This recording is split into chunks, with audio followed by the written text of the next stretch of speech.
Welcome to FO Talks. Today we have a special edition on Syria. I'm Atul Singh. I'm the founder, CEO, and editor-in-chief. With me are a number of young editors from our Young Editors program.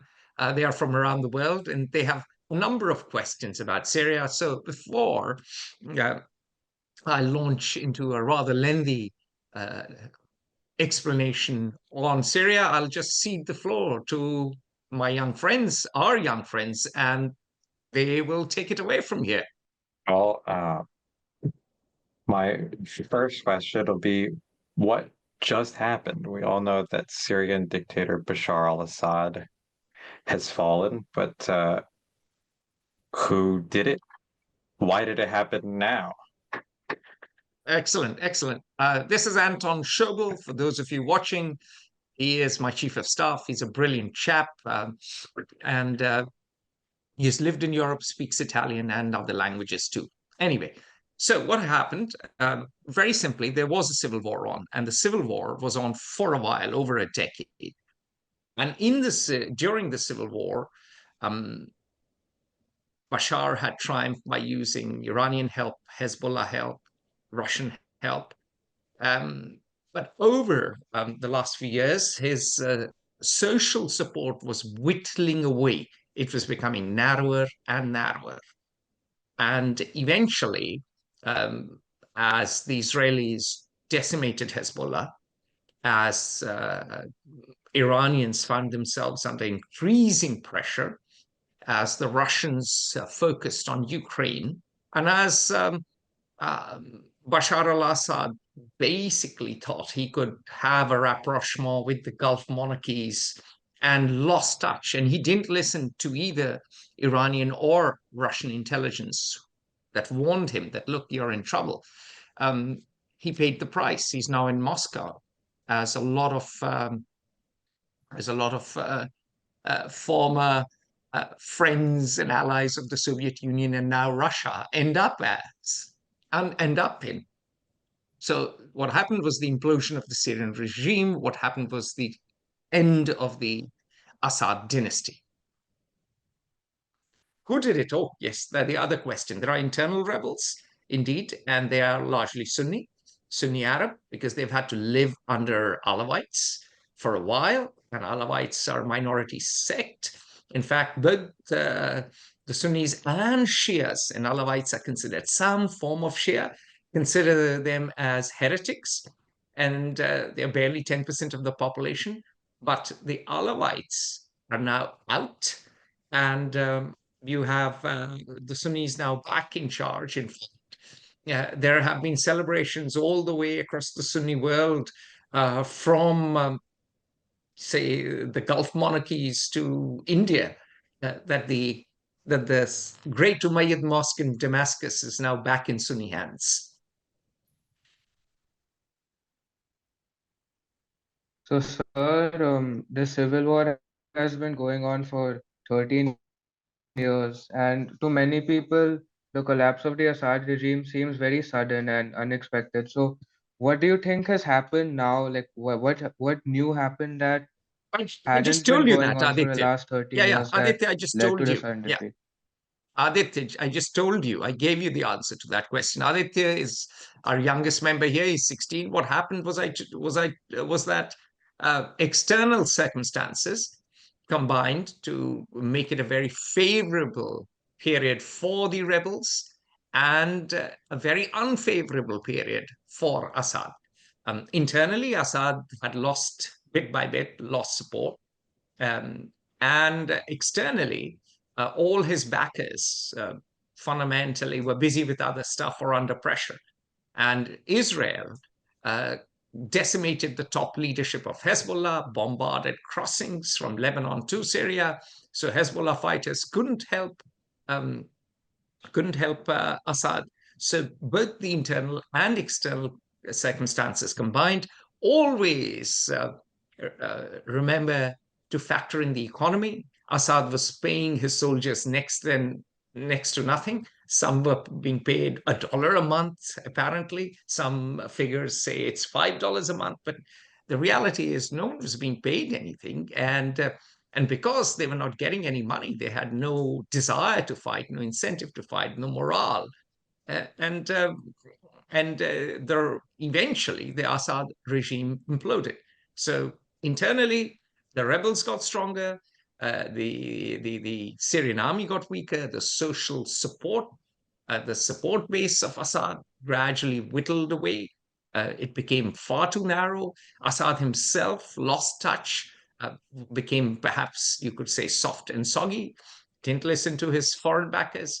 And externally, the foreign backers were either weak or busy with other stuff. Cheyenne Torres, you have your hand raised. Cheyenne Torres is one of our associate editors, uh, quite a brilliant lass in California. Cheyenne, shoot. So you mentioned that there were a lot of external factors as well as internal going on here. But I guess the biggest external factor that we could consider are foreign powers, especially. And I would really Turkey and like Israel, to to be know precise. what?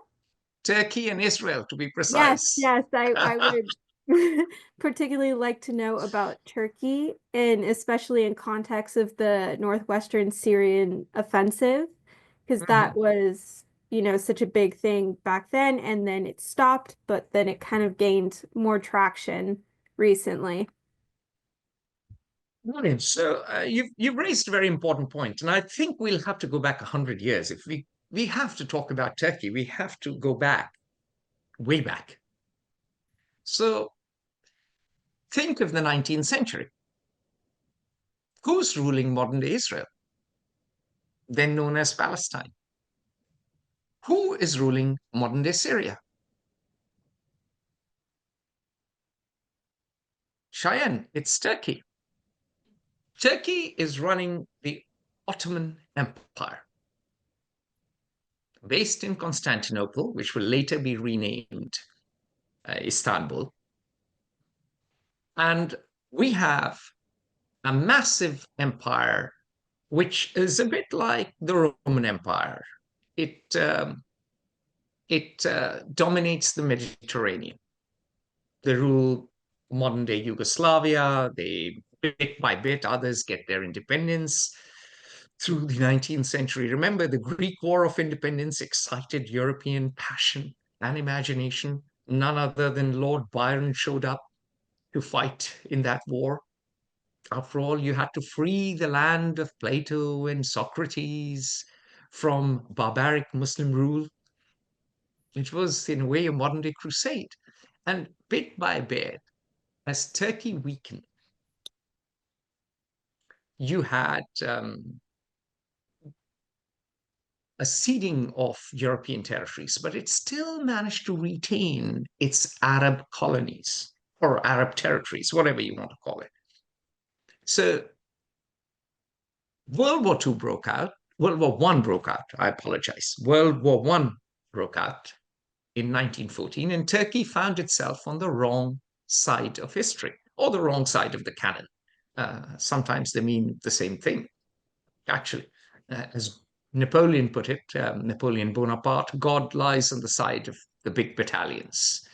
So Turkey ended up allied with Austria Hungary and Germany. And because it was allied with Austria Hungary and Germany, and by this time, Turkey was the sick man of Europe.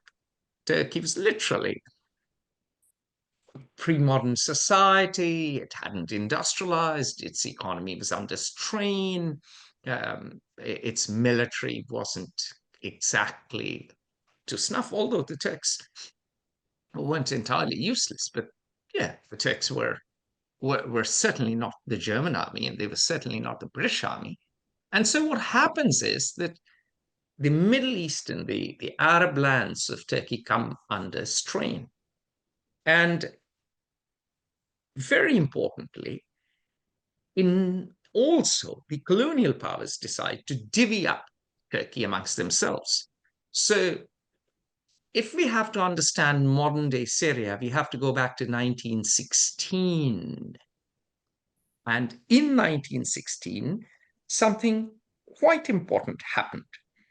And I have taken copious notes, so I will tell you from my notes what happened.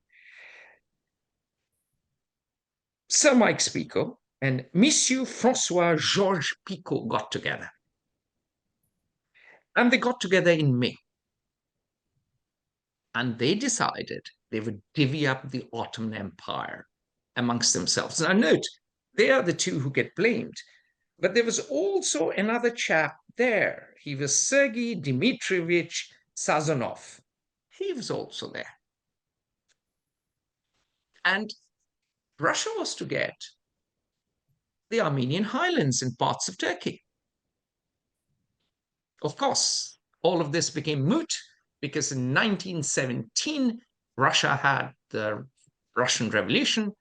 A new entity came into being, the Soviet Union, that said that workers of the world should unite. We'll have Soviets from around the world come together.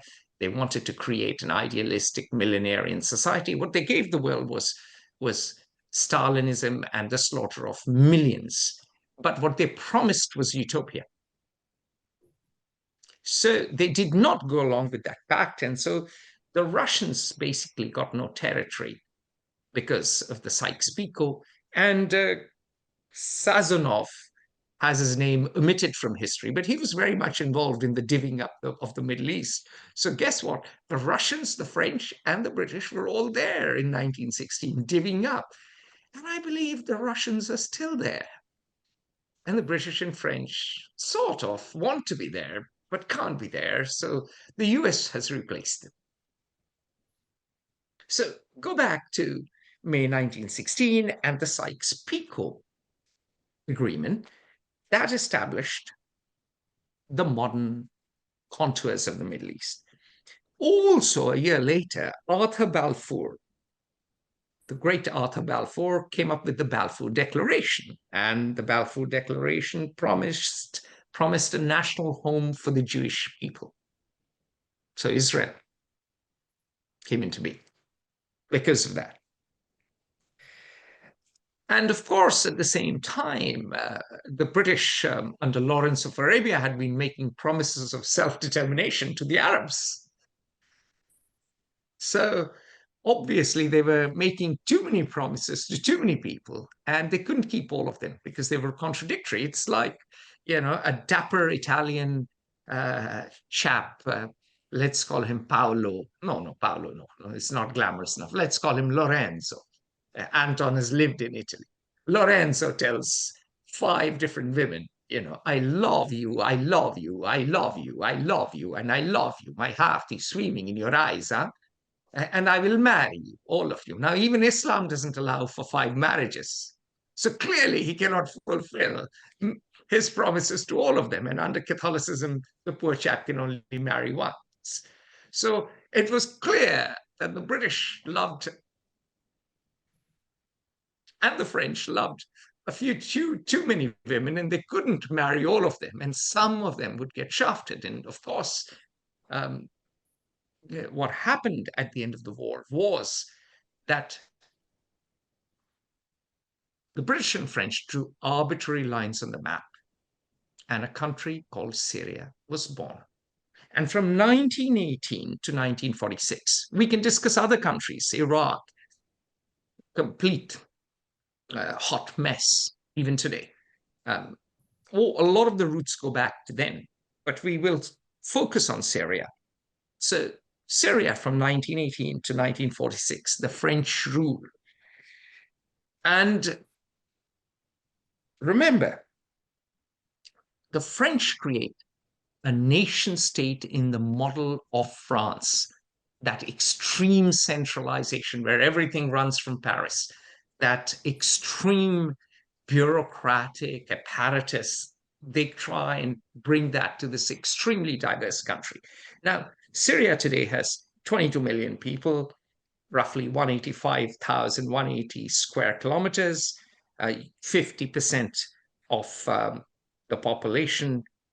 Let's talk about ethnicity first. Is Arab, 15% Alawite, 10% Kurd, 10% Levantine. Then you have Druze, the Ismaili, the Nusayri, the Assyrian, the Turkoman, the Armenian. It's an ethnic mosaic. We share the map at this point. Yes, we should pull up a map, actually. Actually, we can. I have one in the And pocket if you think. yeah, here is something for you to share with everyone, and so on here.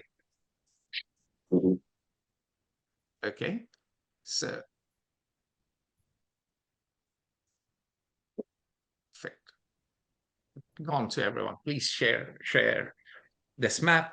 So you've got a complete a number of ethnicities, and in Syria, consanguinity, people marrying within their ethnicity and their tribe, is really high. It's a bit like Indians marrying within their caste. And so you have a very fragmented society. And the Sunnis, now let's go to the sect, the religious breakdown. The Sunnis are 74% Sunni Muslims. The Alawi, Ismaili, and Shia are 13%. The Christians, and there are a number of them. They are about 10%, although that number has certainly gone down. And the Druze apparently are 3%. Now, these numbers may not be exactly accurate because there's been a civil war, but these are rough figures. You get on sites like the CIA World Factbook or Encyclopedia Britannica or even Wikipedia. You can go to all these sources and see this breakdown. Now there you go. You see the Levant. All right. You get the ethnic divisions, Arab Sunnis. And now you look at Alawites. Where are the Alawites? They are fundamentally around Tartus and Latakia. What do you have there? Russian bases. So anyway, so Syria comes into being, but Syria is a melange, but suddenly now you have lines on the map, and suddenly you have centralized government from Damascus. Remember, the Ottomans done it very loosely. Okay, Aleppo, you see Aleppo on the map. It's north, it's near the Turkish border. You're a notable on Aleppo. It's on the road to Constantinople, the road to Istanbul. You run the show, you collect the taxes, you give it to me, and the Turkish military garrison is around the corner to quell riots or a foreign invasion and to keep law and order. But fundamentally, the local notables, or les notables, as the French would say, run the show. The same is true for Hama, the same is true for Hims, the same is true for Damascus. There are four main towns, or more, four main cities in Syria: Damascus, Aleppo, Homs, and Hama. Okay, and you can see them on the map. It's basically a straight line. Now, the important thing is that if it was the Ottoman Empire, the Aleppo ran itself, ran the area around it. You see Idlib is not far, Hama, Homs, and others. Basically it was the local notable. The moment you have a European-style state, all power is in Damascus, therefore control of Damascus is super important. There's a centralized bureaucracy that tries to bring uniformity. It tries to do what the French Revolution did, convert the various regions into, and the peasants in various regions into Frenchmen. And now the French are trying to do the same and create a certain identity called Syria. Okay? And well, it sort of succeeds. Well, not really. It succeeds until the French are there. The moment the French leave in 1946 and Syria gets its independence, then there are a series of military coups. All right? And these series of military coups do not end very well for anyone. Why? What happens? Well, first of all, because it is a zero-sum game, either you control Damascus or you don't. There's no space for you to run your own gig in Aleppo. So It's a fight to the finish. The swords get sharpened, or the guns become, you grease your guns, and you try a lot of experiments. And in 1958, this is the age of pan-Arabism. This is the age of socialism.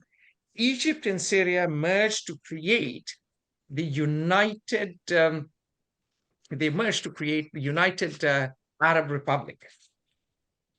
Okay, and for 3 years they try, not with that much success, but they try to have a United Arab Republic. Okay, now that fails in 1961. The Syrian Arab Republic is back. In 1967, Israel wins spectacularly in the 6-day war. Syria loses the Golan Heights. Very important. You can see the Golan Heights even today. They lose the Golan Heights, and it leads to, more problems. Mind you, by this time in 1963, the Baathists have taken over. They are the socialists. And in 1966, the military side of the Baathists have overthrown the civilians. And basically, when 1967 happens, Syria is under a military dictatorship. And in 1970, Hafez al-Assad gets rid of Salah al-Jadid. And now Hafez al-Assad establishes so-called socialist rule. He's part of the Ba'athist party, but really rule of the Alevis. Now it is the Alevis in charge, a tiny minority in charge, ruling over all the others. They are ruling over the Sunni Arabs, the Kurds, everyone else. And what is really important is that in 1973, Egypt and Syria are going to fight Israel again, and in fact have an upper hand. And had they coordinated better and had they fought better, they might have even snatched a victory. But they don't. They lose. So 1973 is the Yom Kippur War. They attack Israel on October 6th, 1973. And the fighting is in Sinai and Golan Heights. We don't need to go. Golan, you can see Golan is down there. It's southwest of Damascus. And fundamentally, Hafez al-Assad loses. However, Hafez al-Assad is a charismatic leader. He has ambitions for Syria. He wants Syria to have a role in the region.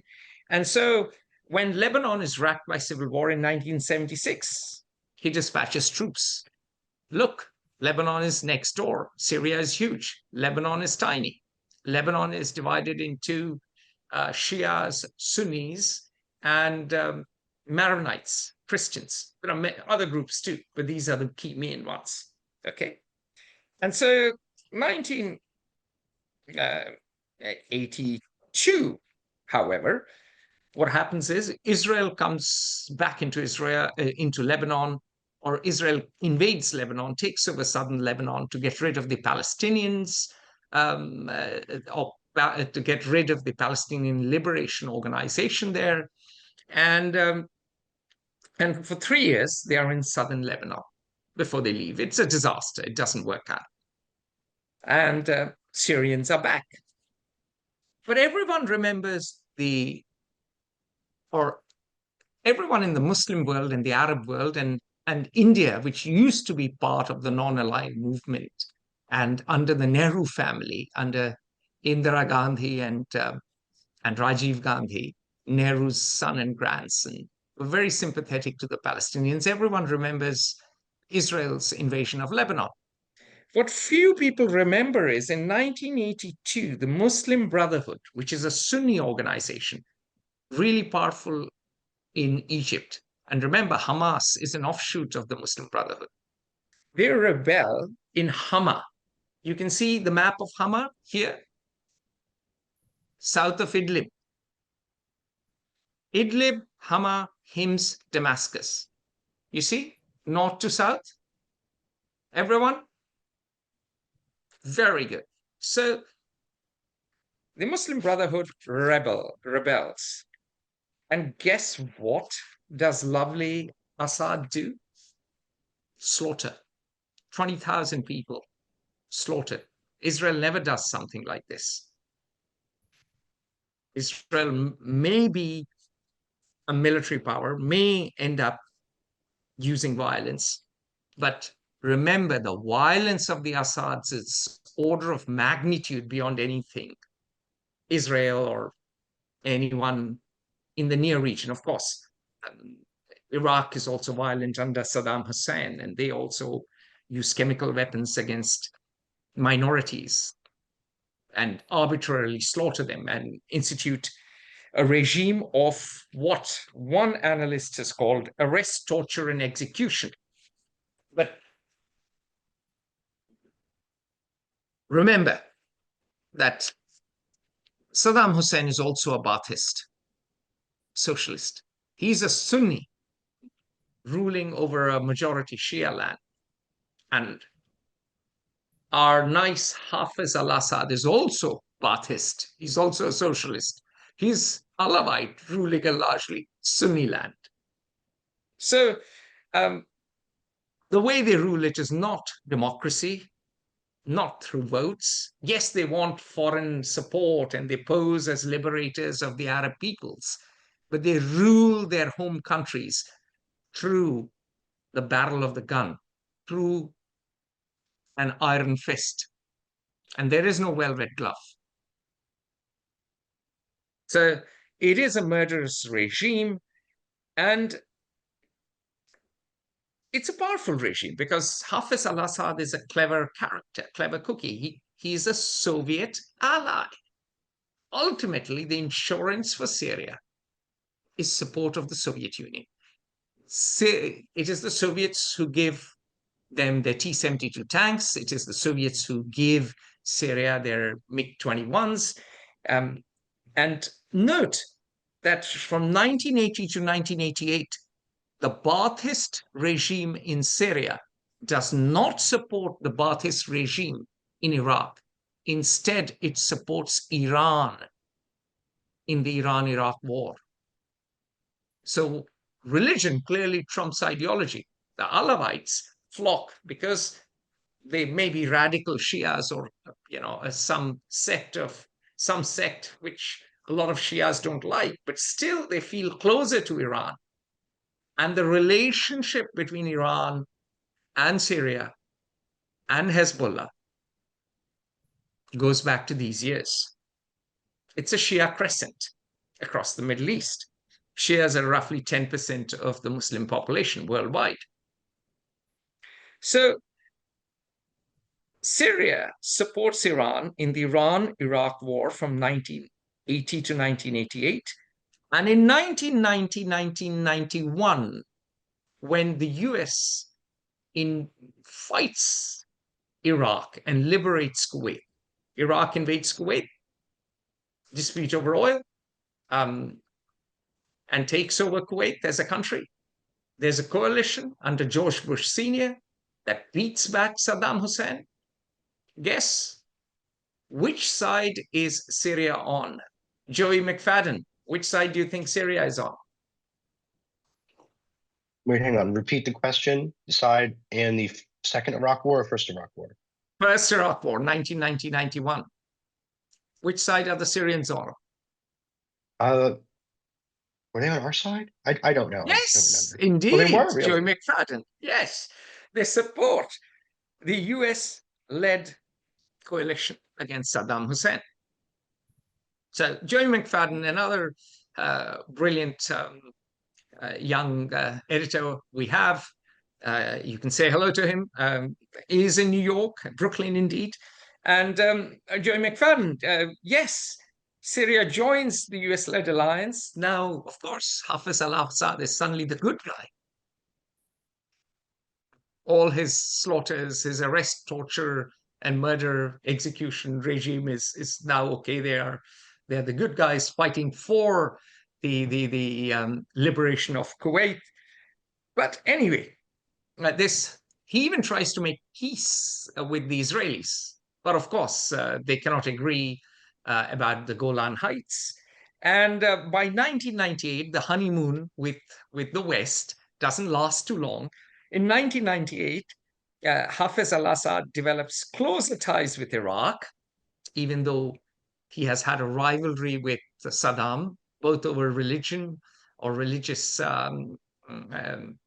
not exactly, it's not a religious war, but I'm sure religious differences played a role. But even more importantly, the different ethnicities played a role. And but they are both trying to be leaders of the Ba'athist movement, which is the socialist movement of Iraq, of the Arab world. But they are now kissing and making up to counter Israel's increasingly close ties with Turkey. Ooh la la. So because Israel and Turkey are having a fling, Syria and Iraq start making out. Now, this gets even more interesting. So this is what happens in 1998. But, things are not exactly just going on externally or between different ethnicities. Internally, a lot is going on. In 1984, Rifat al-Assad, Hafez al-Assad's younger brother, attempts a coup. And his coup fails, and then he's practically exiled. He's exiled. He lives in Mayfair in London and in Paris.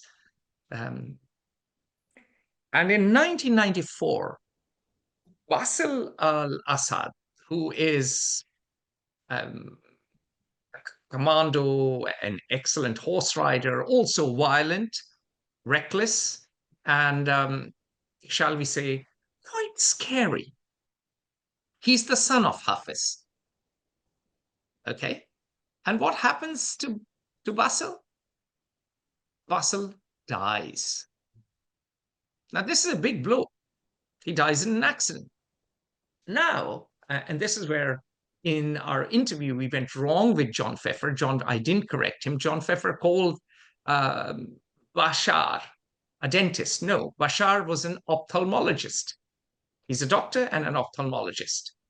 So now Daddy basically says, Basil is dead. Bashar, you have to take over. So they claim to create an egalitarian, socialist, Ba'athist regime. And instead, they institute a dynasty, just like the Kim dynasty in North Korea or the Nehru dynasty in India. So, or for that matter, the Bhutto dynasty. They were all socialists, mind you. But reality is, socialism is only skin deep when it comes to, my family. It is not even like the Soviet Union, where you didn't get dynasties, frankly. So when you come to the Middle East and to South Asia, ideologies mean very little. Dynasties mean a lot. So Bashar al-Assad is now the heir. And in 2000, Hafez dies and Bashar takes over. Now, clearly, Bashar is not as competent as his father. He's not as violent as his brother. Actually, all of them were violent. Rifat was violent. Hafez was violent. And it seems that Bashar is going to be a lovey, cuddly fellow. He's going to be, he's not going to be like his brother who died in a car crash. He's going to be this nice doctor and you'll get openness. And he does give the illusion initially that he's open and nice and he believes in free love and world peace. No, he doesn't, but you get the point. I'm exaggerating. He gives the image that he's a reformer, he's open, he's going to liberalize things, there'll be more freedom.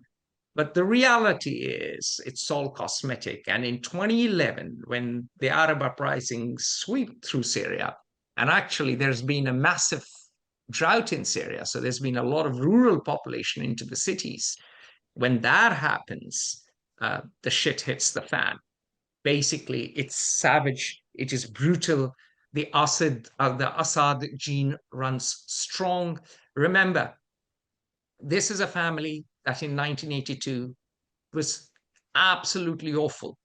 This is when Hafez and Rifat, the two brothers, just slaughter the inhabitants of Hama when they rise up, and it is absolutely savage. It's worse than Genghis's medieval savagery, because they are using modern weapons. So what we know is that this is a brutal family. This is a family that would make the Israelis look like Mahatma Gandhi. And 2011, when the Arab uprisings happened, after that, of course, you get Turkey, Saudi Arabia, and Qatar supporting their fellow Sunni Muslim rebels. They fund and arm them. Even the US supports some of the rebels. But 2013, the Islamic State, in those days, there were many names, ISIS, ISIL, eventually it became Islamic State. They sweep through Syria. They don't believe in the Sykes-Picot order anyway. They want to create a caliphate, going back to the medieval times when all of Sunni Muslims were one ummah, or at least in theory.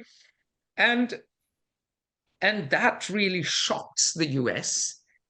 And that, in a way, gives respite to Assad, because they are so extreme that people say, my God, better the devil we know than the devil we don't. And through very harsh methods, chemical weapons and barrel bombs included, Bashar al-Assad reestablishes control. In 2015, of course, the Russians come in to support him, Russian air power in particular, and Russian mercenaries, as well as Russian military advisors, as well as Russian special ops people. And by 2017, Bashar al-Assad has taken control of Syrian cities, most Syrian cities. In 2020, by 2018, Idlib is an enclave of Sunni rebels, obviously protected by the Turks. And by 2019, Hayat Tahrir al-Sham, HTS, about whom we'll hear a lot more, is emerging as the most dangerous of rebel groups. HTS. All right? And basically, now, of course, fast forward 5 years, HTS led by Abu Muhammad al-Jolani, or Jolani comes from Golan Heights. His family is from the Golan Heights. Cold-bearded chap. He consolidates, develops his troops. Of course, funding is coming from the Gulf, Saudi Arabia, Qatar, for sure. There's a lot of oil and gas money there. The Turks, of course, and they say so when they get drunk, the Turks, of course, believe that they ran the Middle East well, and Sykes-Picot destroyed everything. And if only the Turks were back in charge, the Middle East would go back to a period of some stability. The Turks have their ambitions when it comes to Aleppo in particular. Aleppo was on the road to Constantinople, modern-day Istanbul, was the biggest city of Syria. And the Turks do want to have de facto, if not de jure, control of that part of Syria, if not all of Syria. And so HTS, they burst out, they take Aleppo, they take Hama, they take Homs, they take Damascus. You have Bashar al-Assad fleeing to Moscow, and which is where he will probably die. So that is the latest when it comes to Syria. That is the timeline, the rough timeline. I have omitted lots of things, but you have the broad, bare bones, a skeletal understanding of what happened when in Syria. I have a question from Yamini. Coot. Hi, everyone. My question is, you mentioned the Soviets and Russia a lot in this timeline. But why does Russia and why did the Soviet have a stake in Syria? Does it have to do with them getting no land in 1916? And the extent of involvement seems to have been quite large. No. They did get land in 1916. They had a tiny little revolution, my dear. Okay. So they would have had land if they hadn't had the revolution. The Russians would have been there in taking a part of Turkey. The Russians would have had a presence. But because they had the Russian Revolution and then civil war, and then they declared initially that they were for freedom and brotherly love and whatnot. They didn't get any share in the pie. They didn't get a slice of the cake. Right. So they seem to have been heavily involved. They have bases on the coast you mentioned. Soviets had Hafiz, Russia had Bashar, and Assad currently has asylum in Moscow. So why do they have a stake in Syria, and to what extent does it go? Okay, so we'll have to go back again to the 19th century. In the 19th century, the European empires expanded. And it was the age of imperialism. Why? Because you wanted raw materials from your colonies and you wanted to sell your finished goods to the colonies. That is why the British controlled India, and that is why they controlled Egypt, because they wanted control of the Suez. The Russians wanted colonies too after they finished their dash to the Pacific. In the 19th century, two powers dashed to the Pacific. The US, with its idea of manifest destiny, European settlers came all the way to California, to Oregon, to Washington State. And the Russians came all the way across Siberia and took Alaska, no less. Unfortunately, they sold it for them. They sold it to the US. They still regret it. So the Russians managed to have an extraordinary empire, and they absorbed all the khanates of Central Asia. And they met the British in the great game in Afghanistan. The Russians had a quest to reach warm water ports. The Russians wanted Iran as well. The Russians wanted an outlet to the Mediterranean. Remember, Crimea was conquered by Potemkin, a lover of Catherine the Great. So Russia had a quest for empire, a thirst for land, and a need for warm water ports. So Russia ended up there because Britain and France ended up there. Imperial destiny. And the Soviet Union, which claimed to be, we stand for free love and world peace, turned out to be a bloody regime. And Uncle Joseph Stalin turned out he wasn't such a nice, kindly, lovey-dovey uncle. He was fundamentally a murderer. The death of one man is a tragedy. The death of a million is a statistic. So he was the Red Tsar. And he went back to the DNA, the Russian DNA, which is we need an empire. And so he, of course, was looking to gobble more territory. And even after he died in 1953, the Soviet Union then got involved in the Cold War. And because it was involved in the Cold War, it sought satellite states, it sought allies, and it backed a lot of countries turning to socialism. So it backed Egypt under Colonel Gamal Abdel Nasser, under whom there was a union with Syria. The Soviets backed Syria. The Soviets certainly backed India. There's a reason why Indian armaments are Russian, because India chose socialism under Jawaharlal Nehru, our nice first prime minister, nice, good Brahmin boy. He was duly seduced by the Soviets. Indira Gandhi was even more seduced by the Soviets. And therefore, in this global struggle for supremacy between the Soviet Union and the USA, Pakistan, say, went to the US, India went to Soviet Union, Syria went over to the Soviet Union, Iran went over to the USA until, of course, there was a coup. Until there was the Iranian Revolution in 1979.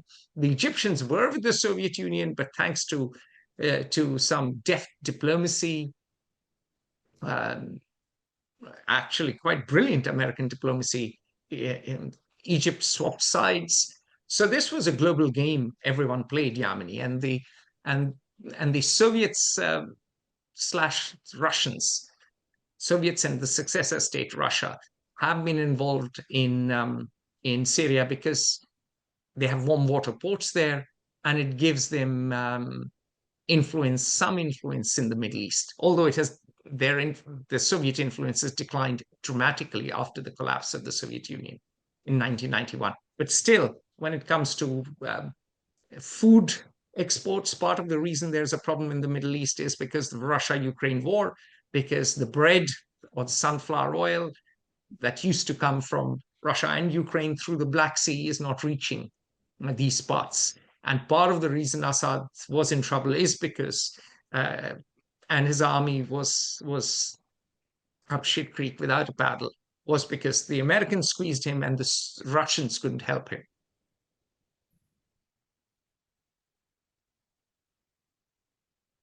Aditya, you have a question. Make it brief.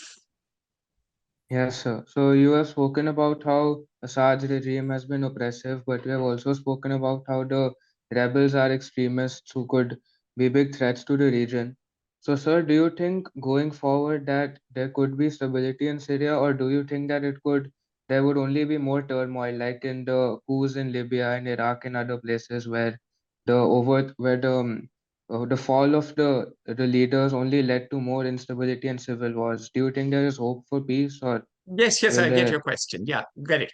So, I think Syria is fiction. I think the order that 1916 Sykes-Picot sought to create has collapsed. Humpty Dumpty sat on a wall, Humpty Dumpty had a great fall, and all the king's horses and all the king's men could not put Humpty Dumpty back together again.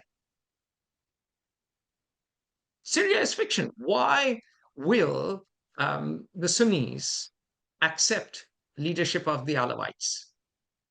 Since 1970, when Hafez al-Assad has ruled, and after Bashar al-Assad has dropped chemical weapons and cluster bombs, why would any Sunni leader show mercy to the Alawites?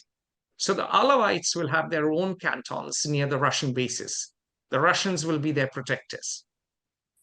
The Sunnis, with money from the Gulf Arabs, the money could be coming from Saudi Arabia, Qatar, and United Arab Emirates, and Turkish military help, will run their own conclave. The Kurds in the mountains would want their own autonomous region. In fact, there's an argument I'm hearing, not in public, but in private, from a lot of people that the time has come to create a separate Kurdish state in Syria.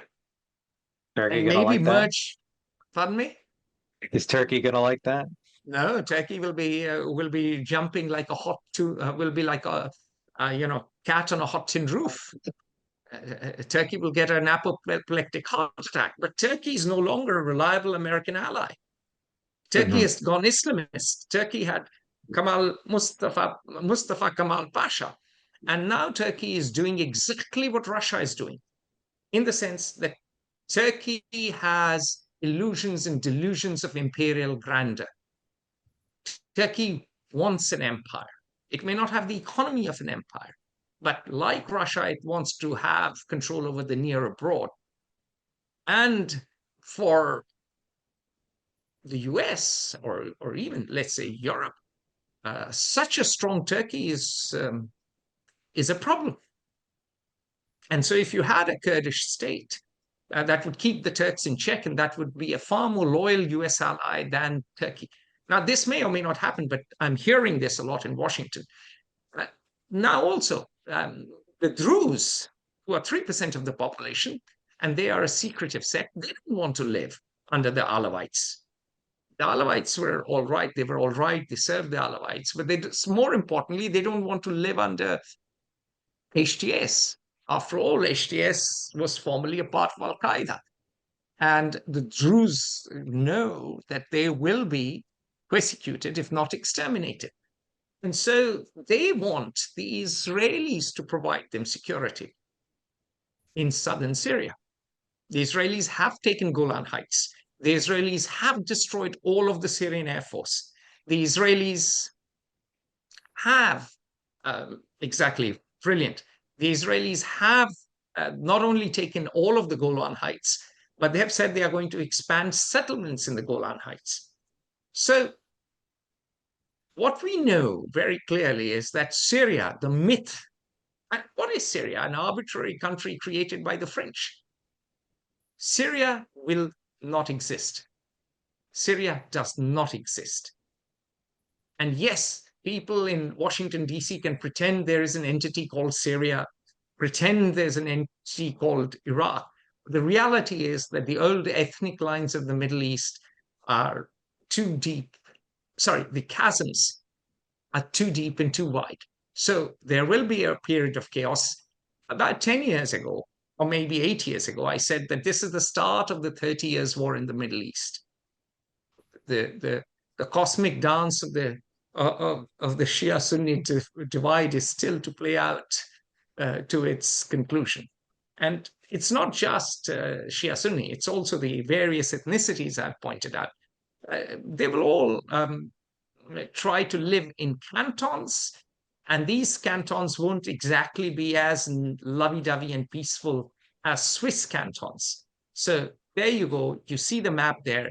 You see the Sunnis will have their own set. And remember, the Kurds are Sunnis, but the Kurds don't want to live under Sunni Arabs. So the Sunnis, the Alawites, of course, have their, they'll be Latakia and Tartus. That's the Russians will provide them protection. The Russians aren't leaving anytime soon. Yes, they sailed off to protect. They retreated, but now they are back. So the Alawites are going to try, because the Alawites for the last 50 years have run a horrific, murderous, brutal, and criminal regime. And so now there, of course, is this desire for comeuppance, which even if the leaders of HTS may claim they don't want, they will inevitably face from their rank and file this demand for retribution. So there'll be blood, to use an American phrase from a great movie. There will be blood. That is something that's been on my mind a lot since the fall of Assad. Even relatively enlightened leader like Ataturk wasn't able to prevent ethnic reprisals from occurring. In civil wars, things get chaotic, and there are a lot of both old and new grudges among a lot of the population. The Alawites must have a target painted on their back right now. And why do you think the Bashar al-Assad has fled to Moscow? Certainly not for the weather.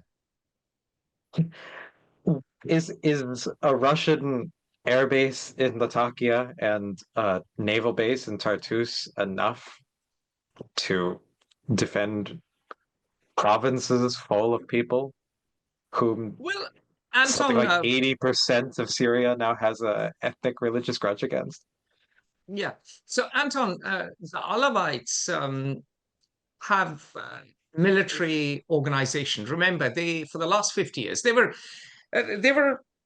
peasants. They were ignorant peasants living in darkness, in the words of British colonial administrators. In fact, let me dig out a most glorious line by, about the Alawites. I'll dig it out whilst I speak. Um, the Alawites uh, suffered persecution from the Ottomans. So they suffered not just one, but often repeated waves. And also remember, the Alawites in the 19th century were seen as highly disloyal to the Turks. The Turks never trusted them, and they were not even known as Alawites. They were followers of Ibn Nusayr, and so they were known as Nusayris. And it's only under the French that the term Alawites came into being. And during the as early as Sultan Selim I, okay, the Alawites, and that chap ruled in 1520, the Alawites faced persecution. So it isn't that the Alawites are the only sinners. The cycle of revenge in the Islamic world never stops. It's like, okay, the Ottomans persecute the round one to the Ottomans, they persecute the Alawites. Then, of course, they suffer for a few centuries. And then round two to the Alawites, we drop chemical weapons, we kill 20,000 people in homes. So barrel bombs on children in schools. And now, of course, you have HTS back. And yes, they are declaring that they will keep the peace. They will respect all religions. But the challenge is that, yes, they have a target on their back, but they are organized. They have military experience. They are living in their own area. They shall be able to band together and protect themselves with Russian protection, because the Russians are probably going to give them arms at some point. Iran, now, of course, the supply lines are all blocked. The Iranians may be able to get them something for geopolitical reasons, for all you know. Remember, the Alawites supported the US. And for all you know, the Israelis, to counter the HTS, counter HTS, a Sunni radical group, they may arm the Alawites. Why do you think the Israelis have destroyed pretty much all military assets of Syria? Most of the Navy is at the bottom of the sea, and almost all of the Air Force is gone. Missile sites, chemical weapons, all of them. They're all gone, because the Israelis don't want HTS and Sunni radicals who believe in the liberation of Al-Aqsa Mosque target Israel. Remember, in 1187, Jerusalem fell to a Sunni army, not a Shia army. Salah ad-Din, known in the West as Saladin. And Egypt was Shia until Saladin converted it pretty much to Sunni Islam. So the reality is that Israel's biggest risk is a Gamal Abdel Nasser type Sunni Muslim leader. Under Nasser, Israel had consistent trouble, and it was the Egyptians and the Syrians together who surprised Israel in the Yom Kippur War in 1973. So for all you know, the Alawites may survive partly because they have Russian support, but you may find that the Israelis might find some of their weapons show up through the Mediterranean Sea, just a little north in Alawite areas, in Alawite hands. Because a Syria that is divided and a Syria that is fighting, where everyone is fighting each other like Fight Club, is much better than a Syria ruled by the Assad dynasty, which trains its guns on Israel. So I have two follow-up questions to that. The one is, so what exactly is the military organization of the Alawites? Like, is the Syrian Arab army still intact?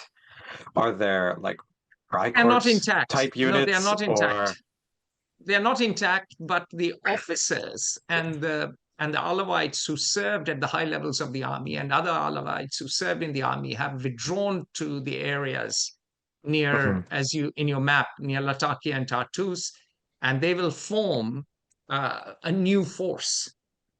They haven't and lost that's military training, they haven't lost military experience, they haven't lost military knowledge. that's a relatively defensible border too. You can't see it Yes, here, but there's a high mountain range that separates that Alawite area correct. from the Sunni area that is used to be the old border between the Byzantine Empire and the Muslim Caliphate. It's a dividing line that reoccurs a lot of times in Syrian history because of that physical border. It's also what I believe keeps the Mediterranean moisture on the west side, which is why the population is so much denser there.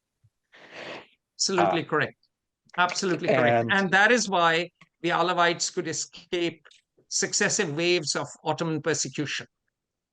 If they didn't have a naturally defensible area with mountains, if they were on the plains, they probably would have been exterminated or converted. So we might see something like in a relatively independent Alawite para-state emerge. Yeah, assuming that they can avoid being overwhelmed by the Sunnis. Exactly. And even if they are overwhelmed, I think they will fight a guerrilla operation and retain control.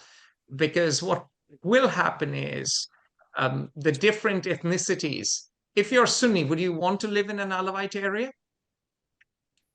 Well, right. No. So these green dots on the west side might end up moving east and vice versa. Correct. I would want to be an Alawite near Hims right now. Yeah. So exactly. So you will see what you saw in the formation of Turkey. There were population transfers. Greeks from Turkey went over to Greece. Turks from Greece came over to Turkey. Similarly, the Armenians, we speak about the Armenian genocide. They were forced marched out. The whole reason this happened a century ago was to create a more ethnic population and create a new nation state. Now what will happen is that Syria, which was always a mishmash of multiple ethnicities and religions, well, it may de jure still stay on because the US and others may not want disintegration. Many years ago,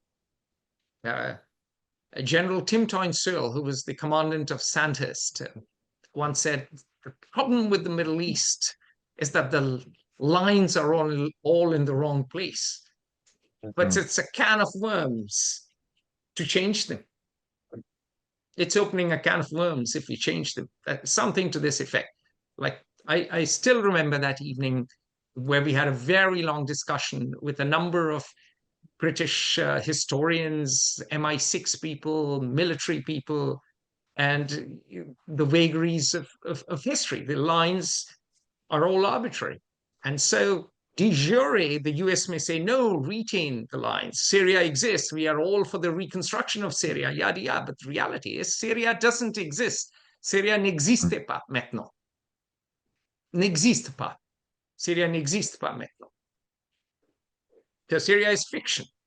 It is going to basically become ethnically homogeneous cantons, and people will flock to communities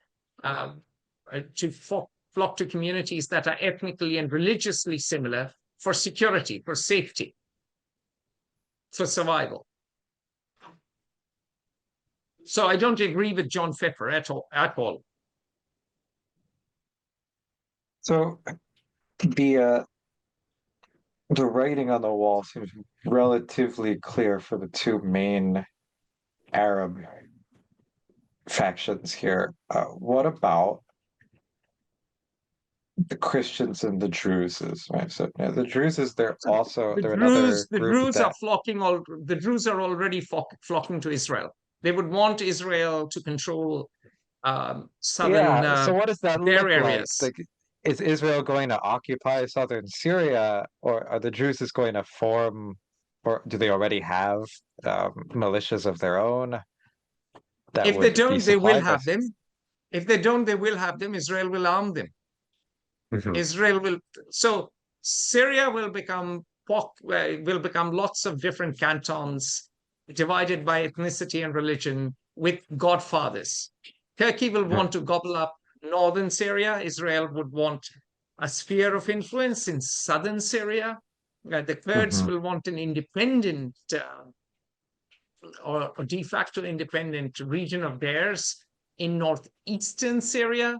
The Mhm. Alawites would want their sphere of influence or their homeland safe and sound on on coastal Syria. So Syria will end up a bit like former Yugoslavia. Yeah. Is there a chance we could see it ending up just like Yugoslavia, where we see internationally recognized borders being drawn, or it'll be more like Iraq, where they still send one representative to the UN, but we all know who's in charge of which region? Initially, it'll be more like Iraq because the US is committed to maintaining the borders. For some reason, the US is sentimental about uh, sovereignty and pretending that nation states exist in the Middle East. Because, of course, Americans think we can be a melting pot, so why can't Syria be a melting pot? But the reality is that eventually the de jure borders will follow the de facto borders at some point. Hmm. Last question before I let my fellow editors ask more of their own. What happens to Damascus? It's pretty close to the Golan Heights. What happens to Damascus? I think the Sunnis will retain Damascus. I think if the Israelis take Damascus, that would be a Yeah. strategic blunder. That would be a blunder of monumental proportions. Because remember, Mhm. the Umayyad Mosque is there.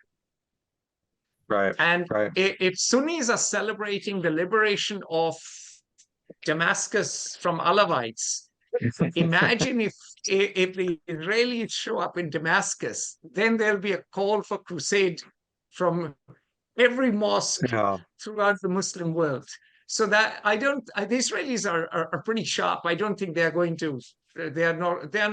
I don't think they are going to take Damascus or bother with Damascus. They've already ensured that the Syrians no longer have the planes, the ships, the missiles, and the chemical weapons to cause them much bother. In a way, this is a great victory for Turkey and Israel. Turkey has reestablished a little bit a whiff of the Ottoman Empire by having a sphere of influence. Israel has seen the end of the Assad dynasty that was inconvenient, and it has scuppered the chances of the Sunni rebels to hurt them. Of course, there are many rebels. We haven't even got into that. So even the Arabs, there's the Syrian, there is the Free Syrian Army or something. So, but HTS is the big representative now, the most effective. So, but they've made sure that HTS cannot really turn too many big guns against them. So I think if you're Israeli, you're delirious with delight. And if you are Turkey or Turkey, you are having orgasmic ecstasies because you think that you may be on your way to a second Ottoman Empire. Yeah. Sultan Recep Tayyip Erdogan must be a very happy man today.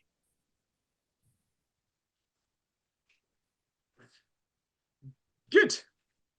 Joey McFadden, please. So I have a sort of a comment, and then I have a question. So we mentioned about these kind of a while back about these like blood feuds in the Arab and Muslim world. They're kind of passed down for generations. It's interesting. I've heard Benny Morris point this out, and Yeah. I found it interesting how he talked about how like this is a big reason for the perpetuation of the conflict in Israel Palestine. You know, it kind of goes on forever and is passed down for generation, and they kind of don't.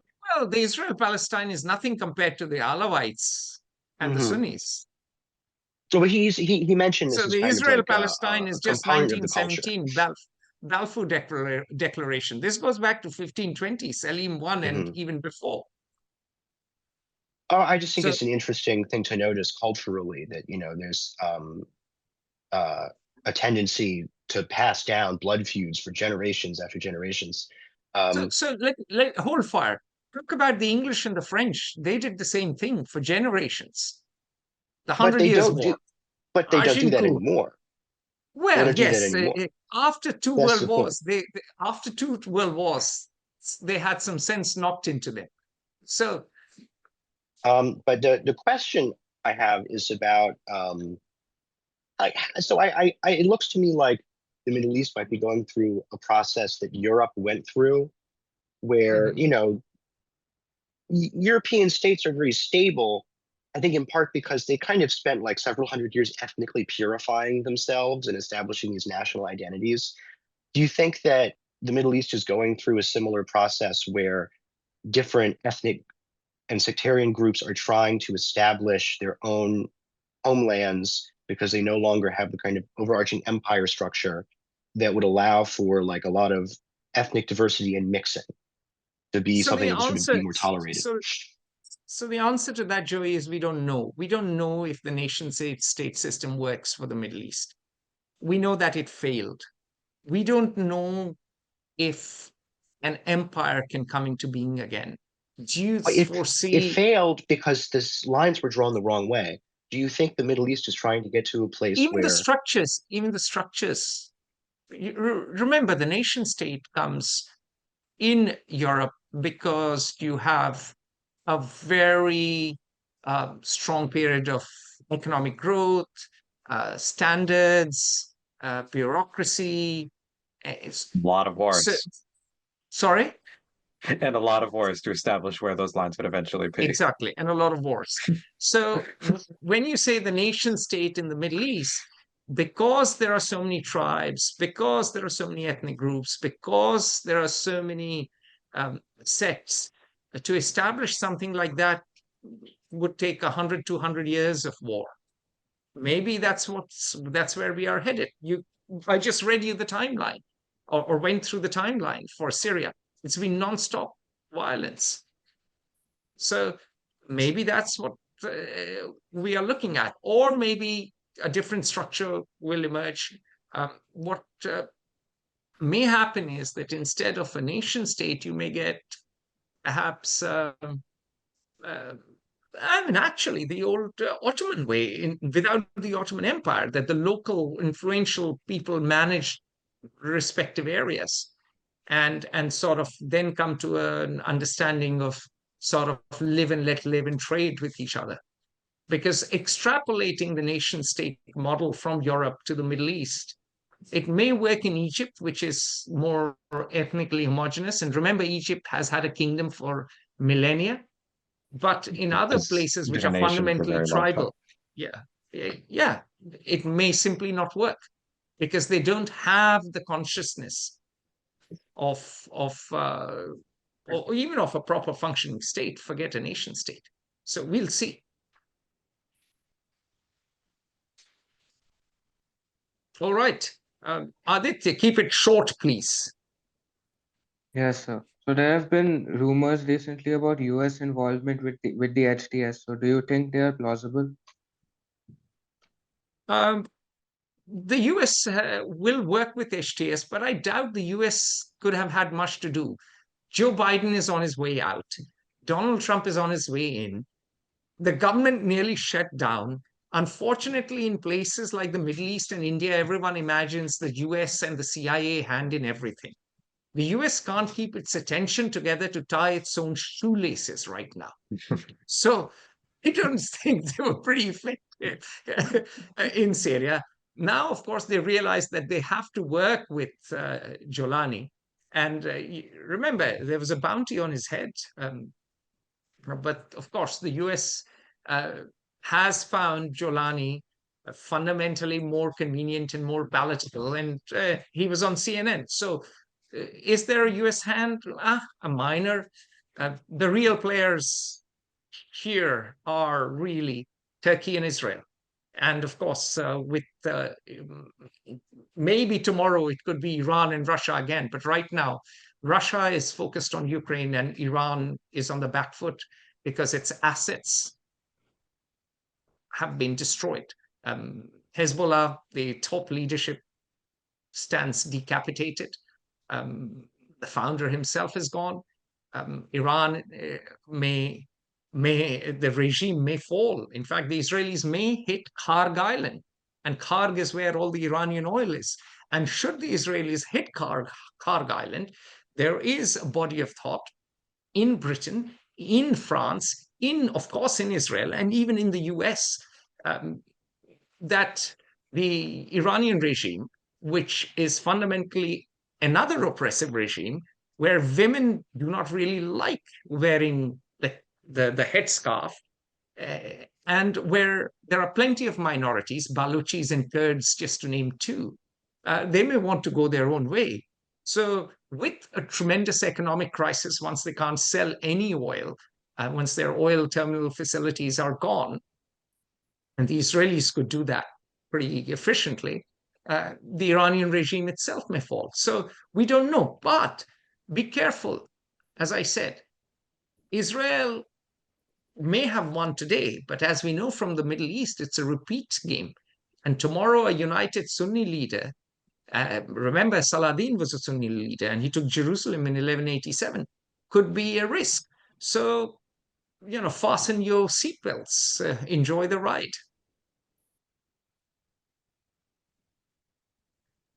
Brilliant.